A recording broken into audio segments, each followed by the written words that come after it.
გამარჯობა, ეთერშია კურიერის 3 საათზე ახალ ამბებს კურიერის გუნდთან ერთად მე კესო ქაფიანიძე გაგაცნობთ. ტრამპის ადმინისტრაციის გადაწყვეტილებაზე საერთაშორისო ორგანიზაციების დატოვების შესახებ განმარტებას აკეთებს ამერიკის შეერთებული შტატების სახელმწიფო მდივანი. მარკო რუბიოს განცხადებას სახელმწიფო დეპარტამენტის ოფიციალური ვებგვერდი ავრცელებს. წერილში წერია, რომ 66 საერთაშორისო ორგანიზაცია, რომელიც შეერთებულმა შტატებმა დატოვა, ტრამპის ადმინისტრაციის მიერ მფლანგველ, არაეფექტურ და მავნე ორგანიზაციებად იყო მიჩნეული, რომლებსაც არაეფექტიანი შედეგები და ცუდი მმართველობა ჰქონდათ და მათი საქმიანობა ამერიკის ინტერესებს არ შეესაბამებოდა. ის ორგანიზაციებიც კი, რომლებიც ოდესღაც სასარგებლო ფუნქციებს ასრულებდა, არაეფექტიან ბიუროკრატიად პოლიტიზირებულ აქტივიზმის პლატფორმად ან ჩვენი ერის ინტერესების საწინააღმდეგო ინსტრუმენტებად გადაიქცა. ეს ინსტრუმენტები არა მხოლოდ უშედეგო, არამედ ხელს უშლის მათ, ვისაც პრობლემების მოგვარება სურს. ინსტიტუტები, რომლებიც ცუდად ფუნქციონირებს ჩვენი დღის წესრიგის საწინააღმდეგოდ მომუშავე აქტორების ინტერესებს ემსახურება და ჩვენი ერის სუვერენიტეტის, თავისუფლებისა და ზოგადი კეთილდღეობისთვის საფრთხეს წარმოადგენს. აცხადებს მარკო რუბიო. ტრამპის ადმინისტრაციის გადაწყვეტილებასთან დაკავშირებით პოლიტიკური შეფასებები კეთდება თბილისშიც. თემაზე უფრო ვრცლად ისაუბრებს შოთა ფალავანდიშვილი. შოთა, ეთერში ხარ. დავიწყოთ სახელმწიფო დეპარტამენტის განცხადებით, სადაც მარკო რუბიოს, ასე ვთქვათ, მოსაზრება არის გამოთქმული იმ საერთაშორისო ორგანიზაციების დატოვებასთან დაკავშირებით, რომელსაც შეერთებული შტატები ძალიან მალე დატოვებს. საუბარია 66 საერთაშორისო ორგანიზაციაზე, სადაც შტატები ხშირ შემთხვევაში ძირითადი დონორის როლს და ფუნქციას ასრულებდა. სახელმწიფო დეპარტამენტში განმარტავენ, რომ ასე ვთქვათ, არაფრის მომცემი, როგორც წერია, ჩეკების დრო დასრულდა, რეალურად ეს ორგანიზაციები არ ასრულებდნენ მათთვის აკისრებულ ფუნქციას და ხშირ შემთხვევაში სახლდების აზრით გამოყენებულნი იყვნენ პოლიტიკურ ინსტრუმენტებად, შესაბამისად არ არის ვალდებული შეერთებული შტატების ხაზინა და გადასახადის გადამხდელები მათი თქმით, რომ რაიმე ფორმით დააფინანსოს მსგავსი ორგანიზაციები ამ გადაწყვეტილებით შეერთებული შტატები გარკვეულწილად თანხების, ასე ვთქვათ, აკუმულირებას გეგმავს და სხვა მიმართულებით მის, ასე ვთქვათ, გადასროლას. ამ კვირაში აღმასრულებელი ბრძანების შესაბამისად პრეზიდენტმა ტრამპმა 66 საერთაშორისო ორგანიზაციიდან ჩვენი გასვლის შესახებ გამოაცხადა. ტრამპის ადმინისტრაციის მიერ ჩატარებული რევიზიის შედეგად გამოვლინდა, რომ ეს ორგანიზაციები მფლანგველი, არაეფექტიანი და საზიანოა. საპრეზიდენტო მემორანდუმმა მიზანში ამოიღო ის ინსტიტუტები, რომლებიც დუბლირებულია, ცუდადაა მართული, არასაჭიროა, ხარჯიანი ან მართულია იმ აქტორების მიერ, რომელთა დღის წესრიგი ეწინააღმდეგება ჩვენს ინტერესებს და საფრთხეს უქმნის ჩვენი ქვეყნის სუვერენიტეტს, თავისუფლებასა და საერთო კეთილდღეობას. აღარ არის მისაღები ამერიკელი ხალხის მიერ მძიმე შრომით გამომუშავებული გადასახადების ინვესტირება იმ ინსტიტუტებში, რომლებიც ვერ აჩვენებენ შედეგს, ანგარიშვალდებულებას ან პატივისცემას ჩვენი ეროვნული ინტერესების მიმართ. პრეზიდენტი ტრამპი არ დაუშვებს, რომ საერთაშორისო ორგანიზაციებმა ძირი გამოუთხარონ ამერიკის შეერთებულ შტატებს, ან შეზღუდონ ჩვენი ეროვნული სუვერენიტეტი, ენერგო დამოუკიდებლობა, ეკონომიკური კეთილდღეობა და კონსტიტუციური თავისუფლებები.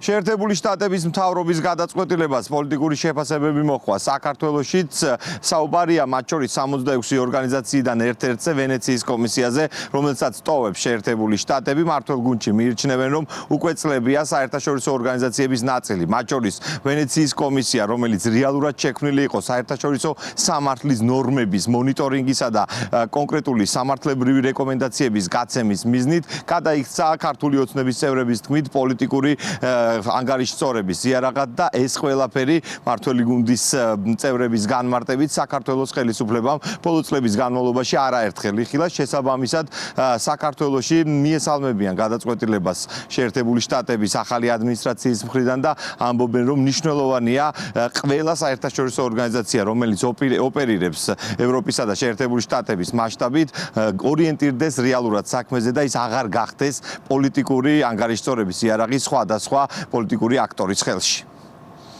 ამერიკის შეერთებული შტატების ახალი ადმინისტრაციის პრაგმატულ ხედვას გამოხატავს. უშუალებელი თანხები იხარჯება სხვადასხვა ორგანიზაციებში, თუმცა შედეგი ამერიკის შეერთებული შტატებისათვის არ არის ისეთი სამმართველობის მქონე, რომელიც შეიძლება ამართლებდეს იმ ხარჯებს, რომელიც ამერიკის ბიუჯეტიდან გადის. ჩვენს მიმართაც საკმაოდ სერიოზული პრეტენზიები ჰქონდა, თქვათ, იგივე ვენეციის კომისიას და როდესაც ჩაუყრმავდით, საკითხს დავინახეთ, რომ ელემენტარულად ჩამოყალიბდა როგორც ხელკეტი კონკრეტული ქვეყნის მიმართ, რომელთა დაკავშირებითაც თავისი პოლიტიკური შეხედულებები აქვს მარტა კოსტუ, კაია კალას ან იუკნევიჩუანის.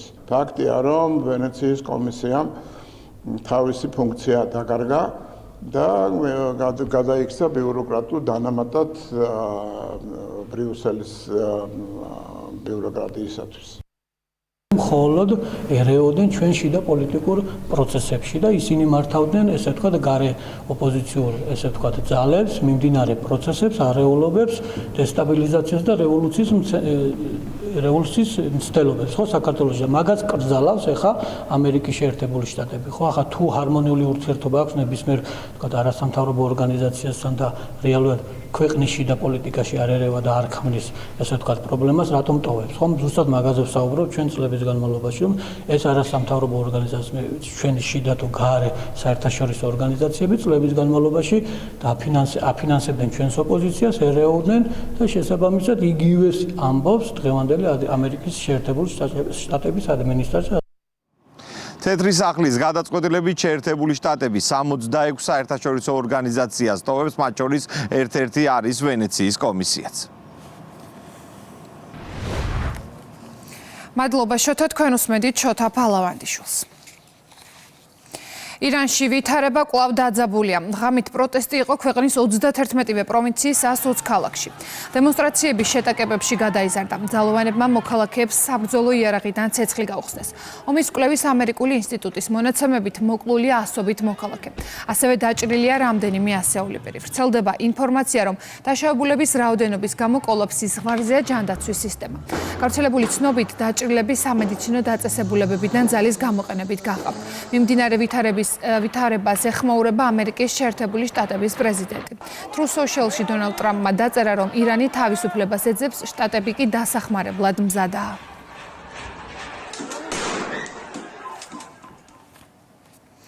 პენტაგონის მიერ ირანში სამხედრო ოპერაციის დაწყების შემთხვევაში თეირანი ისრაელს და ახლო აღმოსავლეთში ამერიკის შეერთებული შტატების ბაზებს დაარტყამს. ოფიციალური თეირანის ეს მუქარა მეჯლისში საკანონმდებლო ორგანოს სპიკერმა გაახმოვანა.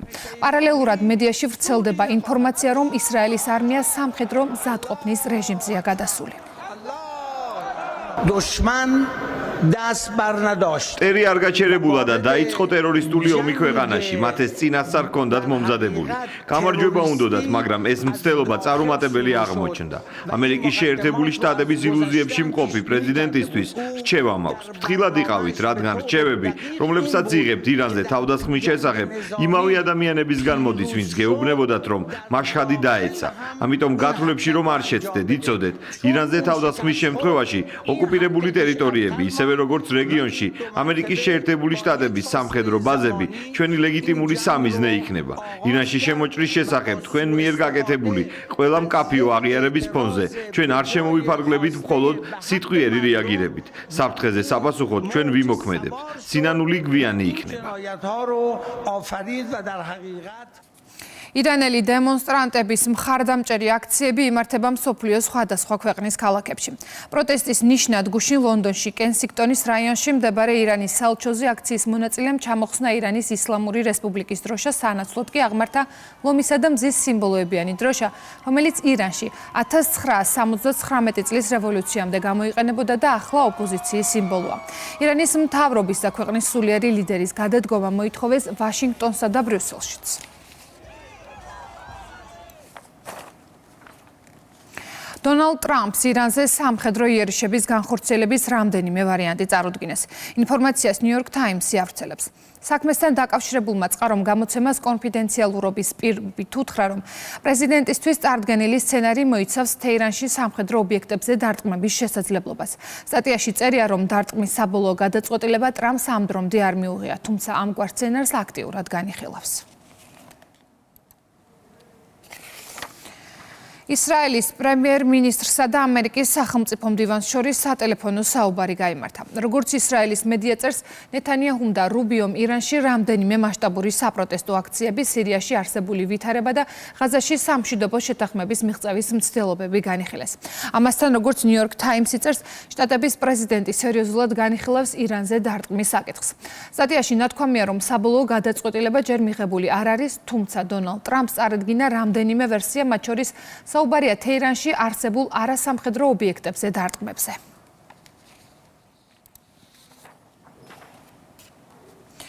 ამერიკამ სირიის მთელ ტერიტორიაზე ისლამური სახელმწიფოს ობიექტები დაბომბა. ოპერაცია სახელწოდებით ჰოკუაის დარტყმა ამერიკის პრეზიდენტის მითითებით დაიწყო. სარდლობის განცხადებაში ნათქვამია, რომ მოქმედებები პასუხია ტერორისტული ორგანიზაციის მიერ 2025 წლის 13 დეკემბერს სირიაში შტატების და სირიის ძალების წინააღმდეგ განხორციელებულ თავდასხმაზე, რასაც 2 ამერიკელი ჯარისკაცი და თარჯიმანი ემსხვერპლა. მინეაპოლისი, პორტლენდი, ნიუ-იორკი, ფილადელფია, ვაშინგტონი. ამერიკაში დემონსტრაციები არ წყდება. პროტესტის მიზეზი გახდა მინეაპოლისში საიმიგრაციო და საბაჟო სამსახურის აგენტის მიერ 37 წლის ამერიკელი ქალის რენე ნიკოლ გუდის მკვლელობა. მომიტინგეები ითხოვენ ქალაქებიდან საიმიგრაციო სამსახურის ოფიცრების გაყვანას და რეიდების შეწყვეტას. დემონსტრაციებზე სამართალდამცველებმა ათობით ადამიანი დააკავეს.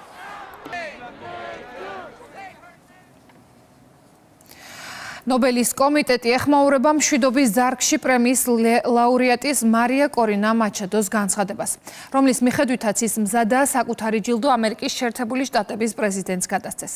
ინსტიტუტში აცხადებენ, რომ პრემიის სხვა პირებისთვის გაყოფა ან გადაცემა დაუშვებელია.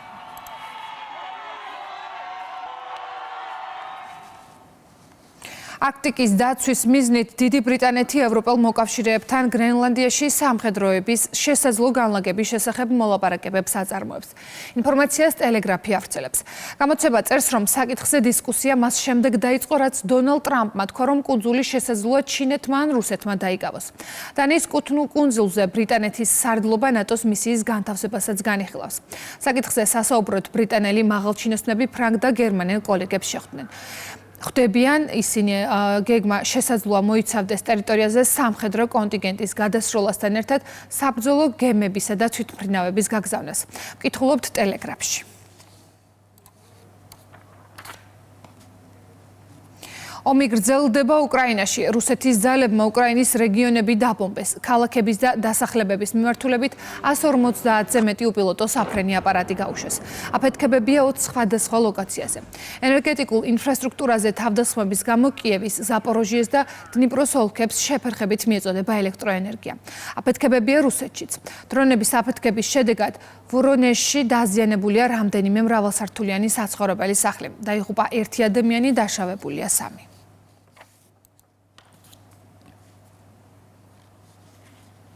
უკრაინის პრეზიდენტმა ყოველდღიური მიმართვისას მოლაპარაკებებთან დაკავშირებით უკრაინის სტრატეგიულ მიზნებზე ისაუბრა. ვოლდიმერ ზელენსკის თქმით, შტატებთან დიალოგი 100%-ით კონსტრუქციული უნდა იყოს. ზელენსკი ამბობს, რომ რუსეთი უკრაინის პარტნიორებთან ურთიერთობების გაფუჭებას ცდილობს და ამაზე პასუხი შესაბამისი იქნება. Мы активно შეყურადღებით ვაკვირდებით და ვაფიქსირებთ რუსეთის ყველა მცდელობას გააფუჭოს ჩვენი ურთიერთობები პარტნიორებთან.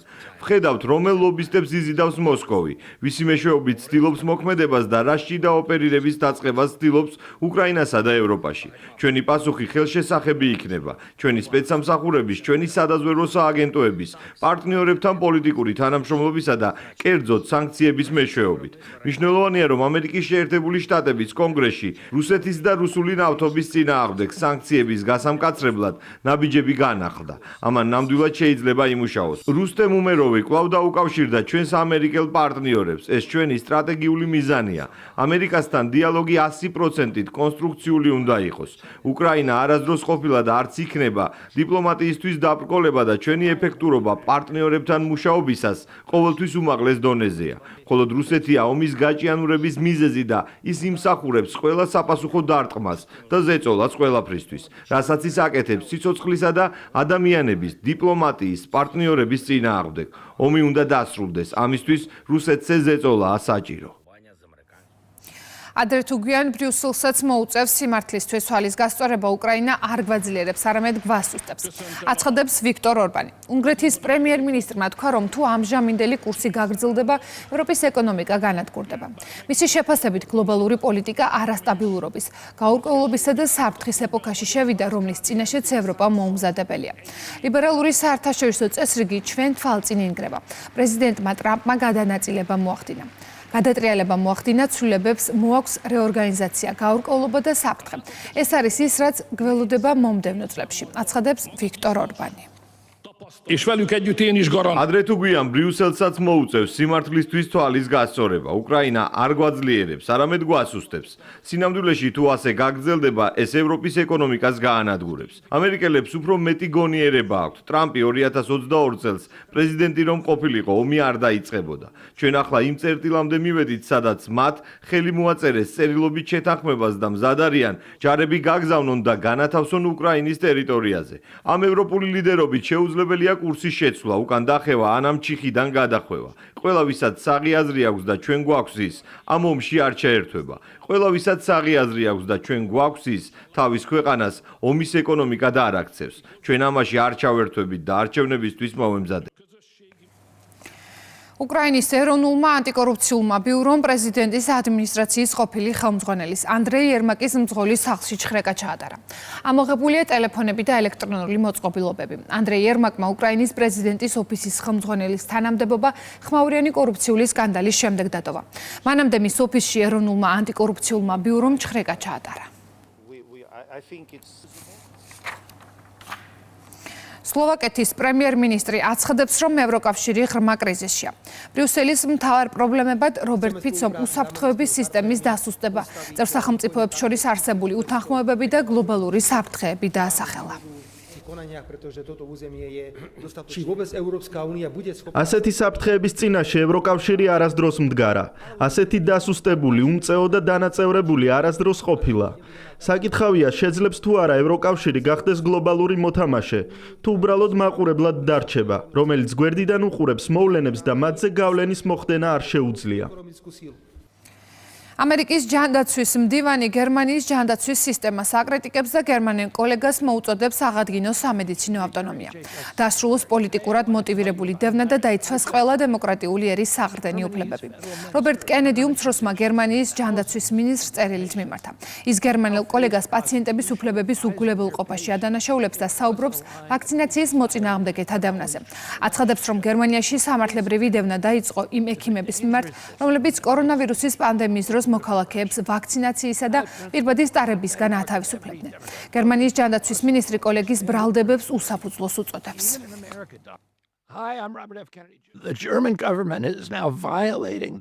გერმანიიდან მიღებული ინფორმაციით ირკვევა, რომ მთავრობა არ სცემს პატივს პაციენტის ავტონომიას და უზღუდავს ადამიანს შესაძლებლობას საკუთარი მრწამსის შესაბამისი გადაწყვეტილება მიიღოს. სწორედ ამიტომ მიუწერე გერმანიის ფედერალურ ჯანდაცვის მინისტრს და მკაფიოდ აღვნიშნე, რომ გერმანიას აქვს შესაძლებლობა და პასუხისმგებლობა გამოასწოროს ეს საკითხი. აღადგინოს სამედიცინო ავტონომია, დაასრულოს პოლიტიკურად მოტივირებული დევნა და დაიცვას ის უფლებები, რომლებიც ნებისმიერი დემოკრატიული ქვეყნის საფუძველია.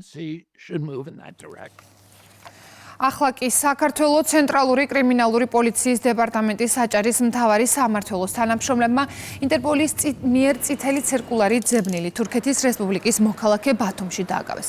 მშენებლებული თურქეთის რესპუბლიკის მიერ თავისუფლების აღკვეთისა და მუქარის ფაქტებზე წითელი ცირკულარით 2025 წლის ნოემბრიდან იძებნებოდა. ამჟამად დაკავებულის მიმართ კანონით გათვალისწინებული საექსტრადიციო პროცედურები მიმდინარეობს.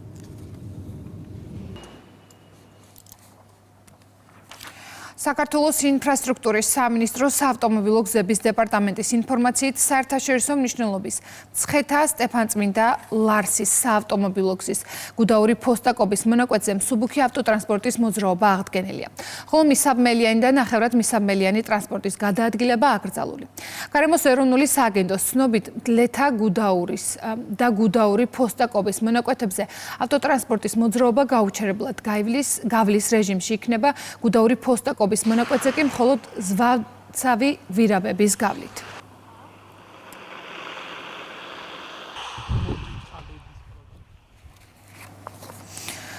თეთნულდის მთაზე ზავში მოყოლილი ერთი პირი ამოყვანილია. მთის ტრასების სააგენტოს ინფორმაციით, თოვლის საფარიდან ამოყვანილ პირს აღენიშნება მსუბუქი დაზიანებები.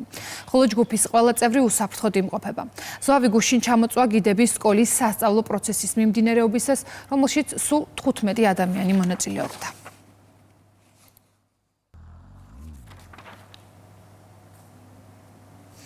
მესამე დღეა თბილისი არენაზე კარატეს პრესტიჟული საერთაშორისო ტურნირი მიმდინარეობს.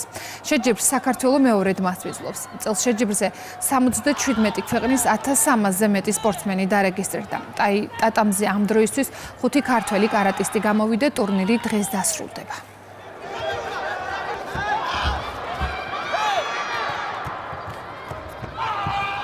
დღეს არის შეჯიბრების დასკვნითი მესამე დღე. წინა დღეს ჰქონდა ჩვენ ბრინჯაოს მედალი მოიპოვა ჩვენმა სპორტსმენმა. შეჯიბრება მაღალ დონეზე არის ორგანიზებული. ჩვენ უკვე დავემსახურეთ დადებითი შეფასება მსოფლიო კარატეს ფედერაციის პრეზიდენტისგან, რომელიც იმყოფებოდა ტურნირზე. და ვფიქრობთ, ჩვენ მომავალშიც გავაგრძელებთ ესეთი მსგავსი ტურნირების მასპინძლობას. ჩვენს ტურნირზე ჩამოსულია არის ძალიან მაღალი დონის მსაჯები, დაახლოებით 125 მსაჯი გვყავს მოწვეული, ასევე 10 მსაჯი არის საქართველოდან და ეს პირველად მოხდა მსგავსი შემთხვევა, რომ მსგავსი დონის ტურნირზე უკვე 10 მსაჯი გვყავს ქართველებს და მათი მხრიდან გვაქვს ძალიან დადებითი გამოხმაურება, იმიტომ რომ კმაყოფილები არიან ყველაფრით, ორგანიზებით, ატმოსფეროთი და ყველაფრით, რაც მნიშვნელოვანია მათი კომფორტისთვის. კურიერი 3-ზე ამით დასრულებულია. ჩვენ ერთმანეთს 6 საათზე შევხვდებით. მანამდე კი ყველა სიახლეს გაეცანით რუსთავი 2.j-ზე.